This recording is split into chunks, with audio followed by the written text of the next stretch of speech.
همدارنګه امام جوزی رحمت الله علیه په خپل کتاب بستان الواعظین کې د رمضان المبارک یو بل مثال پیش کړی.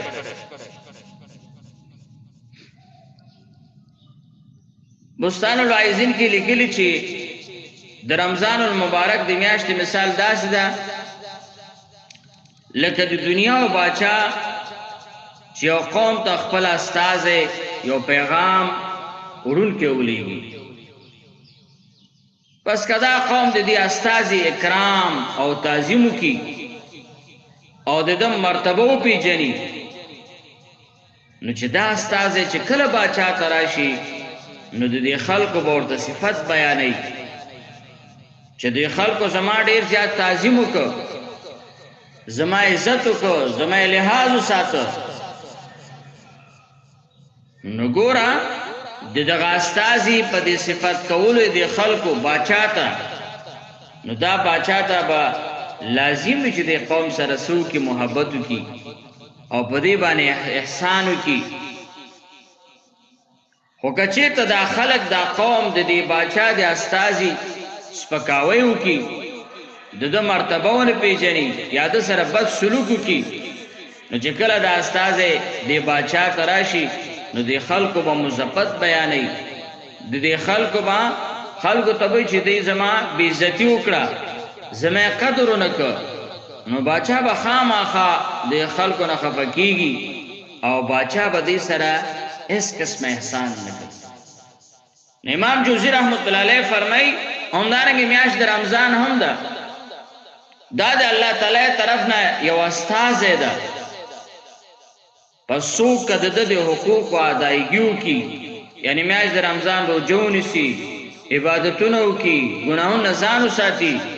نو الله پاک به د ده خلکو نه خوشحاله شي او په دې باندې به رحمتونه برکتونه نازل کړي. او چې څوک د دې میاشتې حقوق ادا نه کړي،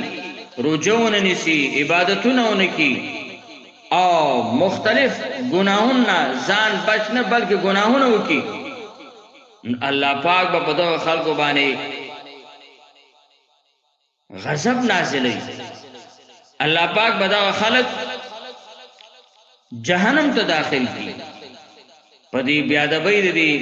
میاشتې په نه لحاظ ساتلې دې میاشتې باندې. نو موږ ته پکار دا دي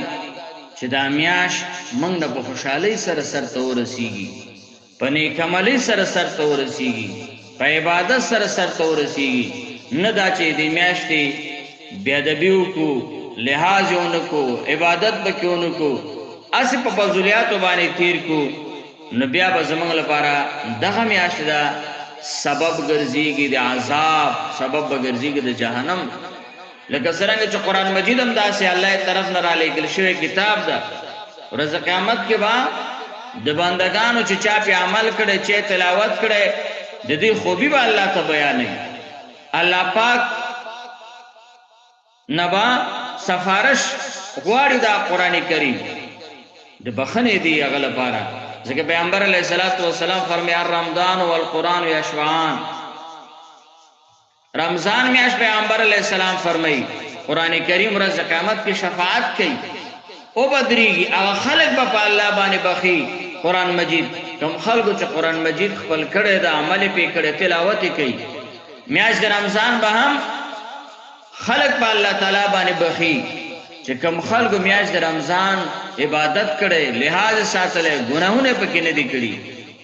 نو ولې موږ او تاسې به د ځان لپاره ګواه پیدا کو، شفاعت کوونکی پیدا کو لپاره د بخښنې، نه چې مثال په طور په ځان باندې دعوه کوونکی او وړونکی د جهنم وګرځو، نو چې موږ او تاسې پکې غفلت کوو یا مثال په طور بې حرمتي د دې میاشتې کوو، نو دا موږ لپاره سبب د عذاب ګرځي. او بلکې موږ او تاسې سوچ وکړو د دنیا ټول معاملات داسې روان دي چې د هر څه شي خپل څیزه دي. مثلا هر کاروباریان یو خپل سیزن لري. که چیرې مثال په طور هغه هر فن او فیل والا سړی د دنیا ټول معاملات دسی جمی په وخت کې د یو شي سیزن راځي وخت راځي اوړي کې خپل ارسه شي خپل سیزنونه لري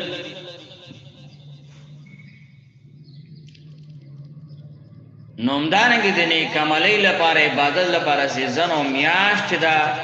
هغه د میاشت رمضان دا د عبادتونو سیزن میاشت ده په دې کې عبادتونه په ډېر اجرونو باندې قبليږي ولې حدیث مبارک کې تیر نشو چې یو فرض په اویو فرضونو باندې دا څومره یو لوی سیزن یا نفل په فرض قبليږي هر خیر کار چې تو کې په فرض باندې قبليږي ولې په دې کې الله پاک یو شپه ګرځولې د دې شپې عبادت د زرو میاشتو عبادت نه ډېر زیات او خبر اوري چې سره د سشي سیزن کې ده مصروف ار سره د موضوع غړي نو د هر کاروبار خپل سیزن خو د سشي سیزن د هغه د ګټ یو سیزن نو چې کله دا سیزن راشي نو مطلب تاجران په دې ورځو کې ځان مکمل هم دغه کار لپاره سشي کې فارغ دي او بزان باندې ډېر زیات سختی تیری چې د یو کار سیزن یو د خرڅولو یا د اغستلو د خوراک د سکولو د خوب هیڅ پروا نه کوي که څوک د مصروف کول غواړي نو دی ورته عذر پیش کوي چې کاروبار کې مې فرق راځي که دغه سیزن وي دغه څو میاشتې دي زمونږ دی کې بس وګټو ټول کال یې مونږ خورو نو دا وګوره بیا خلک وایي چې یار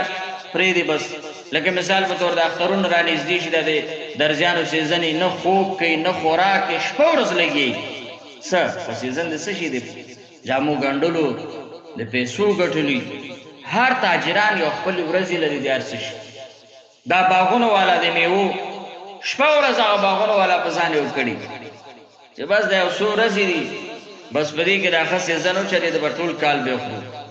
همدارنګې میاشت د رمضان هم د نیکو اعمالو د ګټلو یو سیزن ده که انسان په دې کې روژه ونیسي عبادت وکړي ګناهونه ځان وساتي نو د بیا خاص سر به د کال په باقي یولسو میاشتو کې هم وي او د آخرت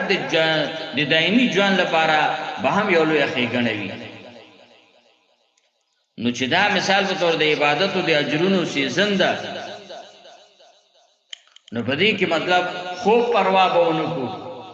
په دې کې به د ولګې پروا ونه کړو په دې کې به تکلیف پروا ونه کړو به زمونږ او تاسې اجرونو والا ثوابونو والا اعمال خړې زیات وکړو چې موږ لپاره د راتلونکي کال نتیجه شي د تیر شوي کال لپاره مغفرت شي ځکه پیغمبر علیه الصلاة والسلام فرمای جبرائیل علیہ السلام خیری وکړه هغه چا په باره کې چې کوم خلکو باندې میاشت د رمضان راشي او تیر شي او دې په نیکو اعمالو باندې ځان په الله ونه بخي جبرائیل علیہ السلام فرمایي چې الله دې تباہ و برباد کړي پیغمبر علیہ السلام فرمایي ما ویل چې امین یا الله دغه بنده مسلمان چې میاشت د رمضان تیر راشي او دا پی تیر شي په نیکو اعمالو باندې په الله ځان ونه بخي دغه خیره د جبرائیل علیہ السلام په حق د دې بنده مسلمان کې قبول کړي الله تباہ و برباد کړي نو چې خیری د جبرائیل علیہ السلام او امین د پیغمبر علیہ السلام پی مہر د امین په د نبی اسلام لګیدلې دغه سړی بچ کېدل تبعی یو خو تبعی دا چې میاش کې عملونه کړ بل تبعی دا چې د هغه د خیرو یو مستحق وګرځیدل نو بدی میاش کې نیک عمل کول پکار دي ګنا نه ځان د پیغمبر علیہ السلام امین او د جبرائیل علیہ السلام خیره مطلب هم دا چې څوک کې ګناو کې الله دې هغه تبعی کې مطلب ده نو بدی روزه کې د حرام غټي د دوکې نه ځان ساتل پکار دي ځکه رمضان المبارک میاشت د غمخواري ده دیوبل سره د همدردی میاشت ده چې بدی کې مسلمانان دیوبل سره احسان کوي او افسوس دا چې بعض خلک په دې میاشت کې د خلکو نه مطلب د سرمنې وباسي او د سرمنو د وستلو د فکر سوچ کوي او کوشش دا کوي چې په څه طریقه باندې د دې مسلمانانو نډېرې پیسې وګټي په جایز او ناجایز حلال که حرام استمیز نه کوي بلکې د اوسو روپو د اوسو ګټې لپاره دوکو کی ملاوټ کی نو مسلمان ته پکار دی چې دا بابرکت میاش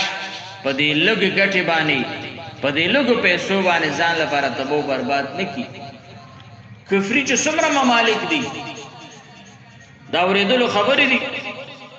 وی هلته هغوی کافرانو یو قانون جاری کړی، قانون چې په دغه میاشت کې تاسو به دکاندارانو ته دا حکم اورولی چې کوم مسلمان تاسو نه شی اخلي تاسو به په کومو پیسو باندې ورته ورکوئ. د دې نورو خلکو نه به چې دا نور مطلب دا غیر مسلم خلک دي چې په کم ریټ هغوی ته ورکوي 1 روپۍ به دوی ته ارزان ورکوئ. وی ځکه دی په ځان باندې سختې تېري. ګوره هغه کافر دي بیا خو دا عقیده نشته ده چې مثال موږ ته اجر پې میلاویږي، خو دا دلسوزي دا رحم چې هسې په زړه کې مقصد دا چې د یو چا لپاره چې تکلیف یې راځي هغه کافر هم په دې باندې رحمیږي، خو مسلمان په مسلمان باندې رحمیدل نه بلکې دنه سرمن ویستل، دنه مطلب ګټه کول، څه قسمه باندې مال ته حاصلول. اگر که یو انسان نیکی کوي کده مسلمانی کده کافری د دې د نیکی بدله به الله په دنیا کې ورکوي. کافر به تر هغه پورې نه مړ کېږي تر کومه پورې چې د څه ښېګڼه کړي هر چا سره چې کړې دې ښېګڼې بدله ورني. کافر ته هم د نیکۍ بدله میلاویږي خو په دنیا کې آخرت کې نه. او یو واقع کې راځي دو ملائکی الله ورته حکم کی یو ځای کې کافر مړ کېږي یو ځای کې مسلمان مړ کېږي. او کافر مړ کېږي په دې ارمان مړ کېږي چې کاش کې کب مې خوړلی وی، او مسلمان په دې مرګ وخت کې اشتها راځي شوق راځي لپاره د زیتونو تیلو څکلو. الله پاک ملائکه لیږي چې لاړ شه دې مسلمان ته دا تیل واړوه، او بله ملائکه لیږي چې لاړ شئ د ده په دې کوی هغه کې په دې حوض کې یا په دې کور کوی کې ورته کب واچوه. خو چې کله د کافر د کورنۍ اوبه راوباسي ګوري چې پکې کب ده هغه پوخ کې هغه ارمان دی هغه کافر پوره شي. او چې کله مسلمان خپل کور والو نه زیتونو تیلو غواړي نو هغه الله ملائکه را لېږلي تیل ورته واړي هغه ارمان یې په زړه پاتې شي. دا ملائکې دوباره واپس الله تعالی طرف ته الله تعالی ته لاړ شي. دا ملائکې یو بل سره یو ځای شي، یو بل ته وایي چې ته څه له تللی وې؟ کافر مړ کېده ما ورته په کوی کې کب واچو. وی ته څه له تللی وې؟ ملائکې ته وایي وی زه دله تللی وم چې مسلمان وفات کېده هغه په زړه باندې هغه و چې زه زیتونو تیل مې ورته واړوم. دې دواړه ملائکې حیران شي. الله پاک نه درخواست کې چې الله د دې حکم ستا څه حکمت. الله پاک ورته وفرمایي چې دې کافر یو چا سره ښېګڼه کړې دا ښه مې ورته مخکې د مرګ نه بدل مې ورته برابرول او پوره کو، ځکه کافر لپاره مرګ د پس نه خو نشته. او دې مسلمان باندې یو ګناه پاتې وه، هغه ګناه سره دی د دنیا نه ته خو د هغه ګناه رجول ما دته په دې تکلیف او دې مصیبت ورته ورجو چې د ده د زړه ارمان دا پوره نه شو چې د زیتونو تیل څکلي په دې بدل کې مې هغه ګناه ورته په دنیا کې معاف کړه. نو مسلمان وفات نه مخکې د ګناه نه صفا کېږي، او کافر د مرګ نه مخکې د ده چې څه ښېګڼې چا سره کړي هغه ورته الله تعالی پوره کوي. ولې تاسې بعضې خلک ګورئ د مرګ نه نږدې وخت کې ډېر زیات بیماران شي، ډېر په تکلیف باندې شي. یو روایت کې راځي عائشہ رضی الله عنها فرمایي چې موږ به دا ویلې چې ځان قدن سختي دا بدقسمتي ده، خو چې کله موږ د پیغمبر علیه الصلاة والسلام د ځان قدن سختي ولیدلې نو موږ معلومه دا کړه چې ځان قدن سختي دا نیکبختي ده. هغه وجه دا چې د تکلیف شو، د وځورېده وکړېده مریض شو، په دې باندې د هرې ګناه نه صفا شو. دنیا نه چې ځي د صفا تلونکې د ګناه نه پاک وي. د دنیا ټول تکلیفونه د آخرت د اجرونه ثوابونه دي. ځکه یو روایت کې راځي پیغمبر علیه السلام فرمایي چې دنیا کې مرضونه تیر کړي دي، شوګر د بلډ پریشر د هره بیماری ده، وی په ورځ قیامت کې ودی ته داسې انعامات ورکولی شي چې کوم دنیا کې روغ صحتونه تیر کړي دي هغې به دا وي چې کاش دنیا کې زموږ دا بدنونه په قینچیانو کړکړی شوی خو چې موږ ته دا ثوابونه اجرونه میلو شوی وی. نو دې به اجر ثواب دې ته آخرت کې ملوي خو نه بنده به عافیت غواړي د نیک عمل توفیق او د مرض نه امان